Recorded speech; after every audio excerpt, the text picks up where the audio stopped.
Large scale ഒരു chicken കുറുമയാണ് വെക്കാൻ പോകുന്നത്. 5 കിലോ ചിക്കന്റെ കുറുമയാണ്. ഇന്ന് ഇവിടെ ഒരു പ്രെയർ ഉണ്ട്, അതിനുവേണ്ടി അപ്പോൾ ഓർഡർ ചെയ്തിട്ടുണ്ട്. ചിക്കൻ കുറുമ ഞാനാണ് തയ്യാറാക്കുന്നത്. ഇതിനു വേണ്ടി ഞാൻ 200 ഗ്രാം കാഷ്യൂനട്ട് ചെറു ചൂടുവെള്ളത്തിൽ സോക്ക് ചെയ്ത് വെച്ചേക്കും. 1/2 മണിക്കൂർ ഇരിക്കണം. നല്ല പച്ച കറിവേപ്പിൽ നിന്ന് അടത്തിയെടുത്ത് വെച്ചിട്ടുണ്ട്. നല്ല മല്ലിയില, ഒരു പിടി മല്ലിയില, ഇഞ്ചി 2.5 ഇഞ്ച് വലിപ്പമുള്ള ഇഞ്ചി ചെറുതായിട്ട് അരിഞ്ഞത്, 25 അല്ലി വെളുത്തുള്ളി, ചെറിയ അല്ലിയാണ്. നാടൻ വെളുത്തുള്ളിക്ക് പിന്നെ നല്ല മണവും ഗുണവും ഒക്കെ ഉണ്ടല്ലോ, അതുകൊണ്ട് 25 എണ്ണം ഉണ്ട്. അതുപോലെ പച്ചമുളക് 15 പച്ചമുളക്. ഒരുപാട് എരിയുള്ള മുളകാണെന്ന് തോന്നുന്നില്ല, എങ്കിലും ഈ പച്ചമുളകിന്റെ ഇഞ്ചിയുടെയും കുരുമുളകിന്റെയും എരിയേ ഇരുള്ളൂ. പ്രത്യേകം വേറെ എരി ചേർക്കുന്നില്ല, മല്ലിപ്പൊടി ചേർക്കുന്നുണ്ട്. അപ്പോൾ ഇതെല്ലാം റെഡി ആയിട്ടുണ്ട്. പാലക്കൂട്ടെല്ലാം കൂടെ ഒന്ന് ചെറുതായിട്ട് ഡ്രൈ റോസ്റ്റ് ചെയ്തിട്ട് ഒന്ന് പൊടിച്ചെടുക്കണം. അതിനുവേണ്ടി 1 ടേബിൾ സ്പൂണ് പെരിഞ്ജീരകം, 1/4 ടേബിൾ സ്പൂണോളം ഗ്രാമ്പൂ, ഒരു 8-10 ഏലക്ക, ഇത്രയും സിന്നമൻ സ്റ്റിക്ക്, അതായത് കറുവപ്പട്ട, അതുപോലെ തക്കോലം, കുറച്ച് കുരുമുളകും കാര്യങ്ങളെല്ലാം വേണം, അതൊക്കെ കാണിക്കാമേ. അതുപോലെ പച്ചമുളകിന്റെയും ഇഞ്ചിയുടെയും കുരുമുളകിന്റെയും എരിവ് മാത്രമേ ഉള്ളൂ. മുളക് പൊടി ഒട്ടും ചേർക്കുന്നില്ല. തക്കാളി ചേർക്കുന്നുണ്ട്. തക്കാളിക്ക് പകരം നിങ്ങൾക്ക് ഇഷ്ടമുള്ളവർക്ക് തൈര് ചേർക്കാവുന്നതാണ്. ഞാൻ തേങ്ങാപ്പാൽ ചേർക്കുന്നതുകൊണ്ടാണ് തക്കാളി തന്നെ ചേർക്കാമെന്ന് വെച്ചത്. 5 കിലോ ചിക്കൻ ഉണ്ടല്ലോ, അപ്പോൾ അതിന് വലിയൊരു ഉരുളിയാണ് വെച്ചത്. അതിലേക്ക് കുറച്ച് എണ്ണ ഒഴിച്ചു. എണ്ണയ്ക്കകത്തേക്ക് 1 ടേബിൾ സ്പൂണോളം നെയ്യും കൂടെ ചേർത്തു. ഇനിയും നമുക്ക് ബാക്കി മസാലകള് ഇതിലേക്ക് ചേർത്തു. ഒരു 5 ഏലക്കായും 5 ഗ്രാമ്പും 2 തക്കോലം, ചെറിയ കഷ്ണം കറുവപ്പട്ട, ഇതെല്ലാം കൂടെ അതിനകത്തൊന്ന് മൂത്തു. അപ്പം ഇത് ഒരു 1 കിലോയോളം സവോളയുണ്ട്. അത് തൊലി കളഞ്ഞു വരുമ്പം അത്രയും വരത്തില്ല, അത് ഈ എണ്ണയിലേക്ക് ഇട്ട് കൊടുക്കാം. സവോളയൊന്ന് ചെറുതായിട്ട് ഒന്ന് വാടി വന്നിട്ടുണ്ട്. ഇപ്പൊ ഇതിലേക്ക് ഞാൻ 1 ടേബിൾ സ്പൂണാണ് ഉപ്പ് ചേർത്ത് കൊടുക്കുവാണ്. ഉപ്പൊക്കെ നമുക്ക് ഇടയ്ക്ക് ചേർത്ത് കൊടുത്ത് അത് ഉപ്പ് നോക്കി നമുക്ക് പരുവപ്പെടുത്താം. ആദ്യം ഈ സവോള വഴലാൻ 1 ടേബിൾ സ്പൂണോളം ഉപ്പ് ചേർത്ത് കൊടുത്തു. ഇനി നമുക്ക് ഇതിനകത്തേക്ക് ഇഞ്ചിയും വെളുത്തുള്ളിയും കൂടെ ചേർത്ത് കൊടുക്കാം. ഇത് 1 കിലോ സവോള ആദ്യം ചേർത്തിട്ട് പിന്നെ ഒരു 1/4 കിലോ സവോളയൂടെ ചേർത്ത്. കാര്യം 5 കിലോ ചിക്കൻ ഉണ്ടല്ലോ, അതിന് സവോള ആവശ്യത്തിന് ചേരുവേ. അപ്പം ഇത് മൊത്തത്തിൽ ഇപ്പം 1.25 കിലോ സവോളയുണ്ട്. അതുപോലെ തന്നെ ഇതിലേക്ക് ഇഞ്ചിയും വെളുത്തുള്ളി, 25 വെളുത്തുള്ളിയും 2.5 ഇഞ്ച് വലിപ്പമുള്ള ഇഞ്ചിയും ചെറുതായിട്ട് അരിഞ്ഞത്, അതെല്ലാം ചേർത്തിട്ടുണ്ട്. ഇതൊന്ന് നല്ലവണ്ണം വഴന്ന് വരുന്നുണ്ട്. ഇപ്പം ഉപ്പ് ചേർത്തിട്ടുണ്ട്. ഇനി ഇതൊന്ന് അടച്ചു കൊടുക്കുവാണെങ്കിൽ എളുപ്പം വഴലും. അടപ്പില്ലോ അടച്ചു കൊടുക്കും. ഇതിപ്പം സവോളയും അതുപോലെ തന്നെ പച്ചമുളകും ഇഞ്ചിയും വെളുത്തുള്ളിയും എല്ലാം നല്ലവണ്ണം വാടി വന്നിട്ടുണ്ട്, നല്ലവണ്ണം വഴന്നു. ഇനി ഇതൊന്ന് നടുക്ക് നിന്നൊന്ന് മാറ്റി വെക്കണം. വെച്ചിട്ട് ആ നടുക്കുള്ള എണ്ണയിലേക്ക് നമുക്ക് ഇപ്പം മല്ലിപ്പൊടി ചേർത്ത് കൊടുക്കാം. മല്ലിപ്പൊടിയും മഞ്ഞൾപ്പൊടിയും അതുപോലെ കുരുമുളക് പൊടിയും വേണം. ആദ്യം നമുക്ക് മല്ലിപ്പൊടി ചേർക്കാം. 5 കിലോ ചിക്കൻ ഉണ്ടല്ലോ, അതിന് ഇപ്പം നമുക്ക് ഒരു 3, ഒരുപാട് മല്ലിപ്പൊടിയുടെ ചുവ വേണ്ട, ഒരു 3.5 സ്പൂണ് മല്ലിപ്പൊടി. കാര്യം തേങ്ങാപ്പാലെല്ലാം ചേർക്കുന്നുണ്ടല്ലോ. അതുപോലെ കാഷ്യൂനട്ട് അരച്ച് ചേർക്കുന്നുണ്ട്, അപ്പം ഒരുപാട് കൊഴുപ്പ് കൊള്ളത്തില്ല. അതുപോലെ 1 സ്പൂണ് ഓണം കുറച്ച് ചിക്കന് ചേർത്താണ് 1 സ്പൂണ് മഞ്ഞൾപ്പൊടി. ഇനി ഇതെല്ലാം കൂടെ ചെറിയ തീയിലൊന്ന് വഴറ്റിയെടുക്കണം. വഴറ്റിയെടുത്ത് കഴിഞ്ഞിട്ട് നമുക്ക് തക്കാളി ചേർത്ത് പിന്നെ ഇതെല്ലാം കൂടെ ഒന്നുകൂടെ വഴറ്റണം. ആ തക്കാളി നല്ലവണ്ണം ചെറിയ മീഡിയം ഫ്ലെയിമിൽ കിടന്ന് ഒന്ന് നല്ലവണ്ണം വഴലണം. എന്നിട്ടാണ് പിന്നെ ചിക്കൻ ചേർത്ത് കൊടുക്കുന്നത്.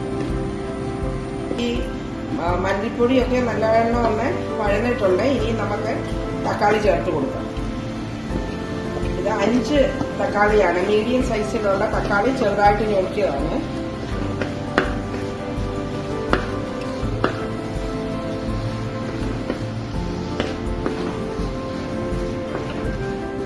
ഇത് 2 ടേബിൾ സ്പൂണോളം കുരുമുളകാണ്. കുരുമുളക് നല്ലവണ്ണം ചതച്ചെടുത്താണ്. ആ കുരുമുളകിൻ്റെ ഫ്ലേവറൊക്കെ ഇത് നല്ലവണ്ണം ഈ കുറുമയ്ക്ക് വരണം. അതുകൊണ്ടാണ് ഇതാണ് എരിവിന് മെയിനായിട്ട്. ഈ കുരുമുളകും പച്ചമുളകും ഇതിൻ്റെയൊക്കെ എരിവേ ഉള്ളൂ. അല്ലാതെ മുളക് പൊടി ഈ കറിക്ക് ചേർക്കുന്നത്. ഇനിയും ഇതെല്ലാം കൂടെ ഇതിപ്പം എല്ലാം ഒന്ന് നല്ലവണ്ണം മഴന്നിരിക്കുവാണ്. ഇനിയും നമുക്ക് ചിക്കൻ ചേർത്ത് കൊടുക്കാം. ചിക്കനിൽ നിന്നും കുറച്ച് വെള്ളം ഇറങ്ങും. അതുകൊണ്ട് ഇതിന് ഒട്ടും വെള്ളമൊന്നും ചേർത്ത് കൊടുക്കത്തേ ഇല്ല. ആദ്യം നമുക്ക് ചിക്കൻ ചേർത്ത് കൊടുത്ത് ഇതെല്ലാം കൂടെ ഇളക്കി അടച്ചു വെക്കാം. ഇത് 5 കിലോയോളം ചിക്കൻ ഉണ്ട്. ഈ ചിക്കൻ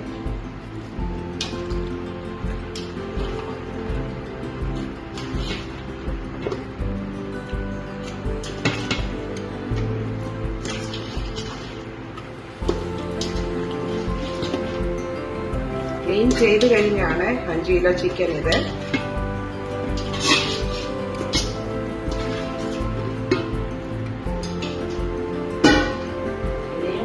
ഇതെല്ലാം കൂടെ ഒന്ന് ഇളക്കി അടച്ചു കൊടുക്കാം. ചിക്കനിൽ നിന്ന് കുറച്ച് വെള്ളമൊക്കെ ഒന്ന് ഇറങ്ങി വന്നിട്ടുണ്ട്.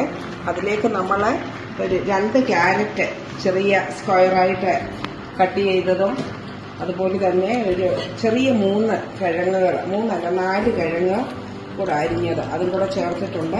ഇനി നമുക്ക് 2ാം പാല് ചേർത്ത് കൊടുത്ത് ഇതെല്ലാം കൂടെ ഒന്ന് ഇളക്കാം. ഇപ്പോൾ ഇത് ഞാൻ കോക്കനട്ട് മിൽക്ക് പൗഡറാണ് ഞാൻ ഉപയോഗിച്ചത്. ഇത്രയും ചിക്കൻ ഉണ്ടല്ലോ, ഇതിന് 100 ഗ്രാം കോക്കനട്ട് മിൽക്ക് പൗഡർ, അത് 3 കപ്പ് വെള്ളമുണ്ട് അതിൻ്റെ. ഇനി ഇതിൽ കിടന്നാണ് ഈ ചിക്കൻ വേകുന്നത്.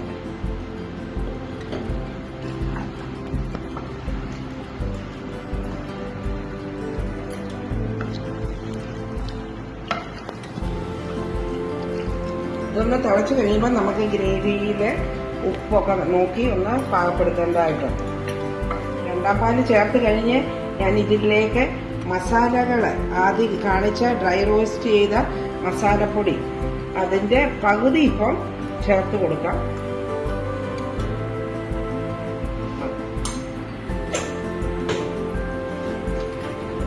ഇനി ഇതെല്ലാം കൂടെ ഒന്ന് ഇറക്കി ഈ ഗ്രേവിയിലേക്ക് ഈ മസാലയെല്ലാം ഒന്ന് പിടിച്ച് അതൊന്ന് വേഗം വിടാം. അടപ്പടച്ച് കൊടുക്കാം.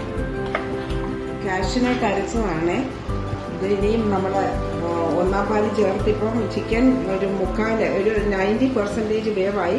ഇനി നമുക്ക് ഇത് കാഷ്യൂനട്ട് അരച്ചത് ചേർത്ത് കൊടുക്കാം. ഇത് ഞാൻ ഇളക്കാൻ സൗകര്യത്തിന് 2 പാത്രത്തിലായിട്ട് കുറച്ച് ചിക്കൻ ഈ പാത്രത്തിലേക്ക് മാറ്റിയായിരുന്നു. ഇതിലേക്കും കൂടെ നമ്മൾ ഒഴിച്ചു കൊടുക്കുക. ഇനി ഇത് കുറച്ച് ചൂടുവെള്ളം ചേർത്ത് ഒന്ന് ഒഴിച്ചു കൊടുക്കാം. ഇത് ചാറ് ഇരുന്നാൽ ഇനിയും കുറുകുമല്ലോ. അപ്പോൾ ഇത് ആവശ്യത്തിന് ഗ്രേവിയാക്കി കൊടുക്കുക എപ്പോഴും. എന്നിട്ട് ഇനി ഉപ്പൊക്കെ ഒന്ന് നോക്കണം. എല്ലാം ഒന്ന് ഇളക്കി യോജിപ്പിച്ച് ഉപ്പൊക്കെ നോക്കി പരുവപ്പെടുത്തിയിട്ട് ഒന്നുകൂടെ ഇളക്കി കൊടുക്കുക. ഇനി ഒരു 5 മിനിറ്റ് കൂടി ഇരിക്കേണ്ടി വരും. അത്രയേ ഉള്ളൂ. അപ്പോഴത്തേക്ക് കറി റെഡിയാവും. അപ്പം നമുക്ക് 1ാം പാലും ചേർത്ത് കുറച്ച് മസാലയും ഫ്രഷ് കറിവേപ്പിലയും തൂവി കൊടുക്കാം. അപ്പോൾ ഇത് ചിക്കന് നല്ല അടിപൊളി ടേസ്റ്റായിട്ട് വന്നിട്ടുണ്ട്. ചിക്കൻ വെന്തിട്ടുണ്ട്. ഇനി നമ്മൾ 1ാം പാല് ചേർക്കാം. ഇതിപ്പം തന്നെ ഇത് ഉരുളിയിലിരിക്കുന്നതുകൊണ്ട് അത്യാവശ്യം ലൂസാക്കി വെച്ചാൽ പിന്നെ കറി വിളമ്പുമ്പോൾ അത് ഒത്തിരി തിക്കല്ലാതെ ഇരിക്കത്തുള്ളൂ. അപ്പോൾ ഇതിന് 100 ഗ്രാം തന്നെ കോക്കനട്ട് മിൽക്ക് പൗഡർ എടുത്ത് അത് കലക്കിയെടുത്തതാണ്.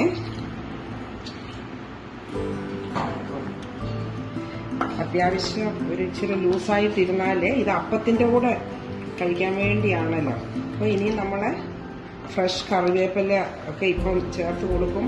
ഉപ്പൊക്കെ നോക്കി ഉപ്പൊക്കെ ആവശ്യത്തിന് കറക്റ്റായിട്ടുണ്ട്. ഇടയ്ക്ക് ചേർത്ത് കൊടുക്കുന്നുണ്ടായിരുന്നു. നിങ്ങൾ ഏത് കറിക്കാണേലും ഉപ്പ് ചേർക്കുമ്പോൾ ഇടയ്ക്ക് നോക്കിയിട്ട് നമ്മൾ ചേർത്ത് കൊടുക്കണം. അതുപോലെ തന്നെ ഇത് കുറച്ച് ആദ്യമേ ഒന്ന് വേകാനുള്ള സൗകര്യത്തിന് വേറൊരു പാത്രത്തിലേക്ക് കുറച്ച് മാറ്റിയെന്നേ ഉള്ളൂ. രണ്ടും നല്ല കറക്റ്റ് പരുവത്തിൽ വെന്ത് എല്ലാ ടേസ്റ്റായി ഇരിപ്പുണ്ട്. അപ്പോൾ 1ാം പാലും ചേർത്തു. ഇനിയും ചെറിയ ഒരു തിള വന്നാൽ മതി. അപ്പോഴത്തേക്ക് നമ്മൾ കറിവേപ്പില ഇട്ടിട്ട് കുറച്ച് മസാലയും കൂടെ ഒന്ന് തൂവി കൊടുക്കും. അതിങ്ങനെ ഞാനിങ്ങനെ എല്ലായിടത്തും ഒന്ന് പിടിക്കാൻ വേണ്ടി കൈവച്ചാണ് ഇങ്ങനെ ഒന്ന് തൂവി കൊടുത്തു. അതിൻ്റെ ഫ്ലേവറാണ്. പിന്നെ അടപ്പടച്ച് വെക്കുമ്പോൾ ആ ഫ്ലേവർ ഇങ്ങനെ നിൽക്കും. ഇവിടെ കുറച്ച് തൂവി കൊടുത്തിട്ടുണ്ട്. ഇനി ഇതെല്ലാം കൂടെ ഒന്ന് ഇളക്കും. ഒരുപാടിട്ട് ഇളക്കണ്ട, അപ്പം ചിക്കനൊക്കെ പൊടിഞ്ഞു പോകണ്ട. എന്നാൽ ഈ മസാലയെല്ലാം ആ ഗ്രേവിയിലൊന്ന് ഇപ്പം നല്ല മണമാണ്. ഈ മണം വിട്ടുപോകണ്ട. ഇനി കുറച്ച് ഫ്രഷ് കറിവേപ്പിലയും കൂടെ തൂവി കൊടുത്തിട്ട് നമുക്ക് അടപ്പടയ്ക്കാം. പക്ഷെങ്കിൽ ചെറുതായിട്ട് ഒന്ന് ഇച്ചിരി കാഷ്യൂനട്ട് നെയ്ക്കകത്ത് മൂപ്പിച്ച് ഇടുന്നുണ്ട്. ഇപ്പം ചെറിയ തിള വന്നിട്ടുണ്ട്. നമുക്ക് ഇച്ചിരി കൂടെ ഒന്ന് തിള വരാം. എന്നിട്ട് ഇത് ഓഫ് ചെയ്യണം. തീ ഇതൊന്ന് ഫ്രൈ ആക്കിയിട്ട് ഇതുകൂടെ അത് കറിയിലേക്ക് ചേർത്ത് കൊടുക്കാം. ലാസ്റ്റ് തീ കുറച്ച് വെച്ചേക്കാണ്. ഇച്ചിരി കൂടെ തീ കൂട്ടി ഒത്തിരി കരിഞ്ഞും പോകണ്ട. ഇനി ഇതൊന്ന് മൂപ്പിച്ച് ഇതിലേക്ക് ഇട്ടിട്ട് പിന്നെ കുറച്ച് മല്ലിയില അരിഞ്ഞ് വെച്ചിട്ടുണ്ട് ഞാൻ. അതുകൂടെ ഒന്ന് തൂവി കൊടുക്കുമ്പോൾ അടിപൊളി ചിക്കൻ കുറുമ. ഇതിൻ്റെ ടേസ്റ്റ് നല്ല പറഞ്ഞറിയിക്കാൻ വയ്യ. അതുപോലെ നല്ല അടിപൊളി ടേസ്റ്റാണ്. നിങ്ങളെല്ലാവരും അപ്പം ഈ റെസിപ്പി ഒന്ന് ട്രൈ ചെയ്ത് നോക്കണം. അപ്പോൾ ഞാൻ ആദ്യമേ ഇൻഗ്രീഡിയൻസ് ഒക്കെ പറഞ്ഞല്ലോ എത്ര ചേർത്തതെന്ന്. 5 കിലോ ചിക്കന്, 4 ചെറിയ ഉരുളക്കിഴങ്ങും 2 ക്യാരറ്റും അതുപോലെ ഒരു 1.25 കിലോ സവോളയുമാണ് മെയിനായിട്ടും ഇതിന് വേണ്ടി ചേർത്തപ്പോൾ ഇത് നല്ല ഇതിപ്പം കാഷ്യൂനട്ടിൻ്റെ കളറൊക്കെ മാറി വന്നിട്ടുണ്ട്. ഇത്രയും മൂക്കാവും. ഇനിയും നെയ്യോടുകൂടി തന്നെ ഇതിലേക്ക് ചേർത്ത് കൊടുക്കാം. ഒന്ന് ചുറ്റിച്ചൊഴിക്കാം. ഇനി ഇത് പകുതി മാറ്റി വെച്ചിട്ടുണ്ടല്ലോ അതിലേക്കും ഇത് ഒഴിച്ചു കൊടുക്കാം.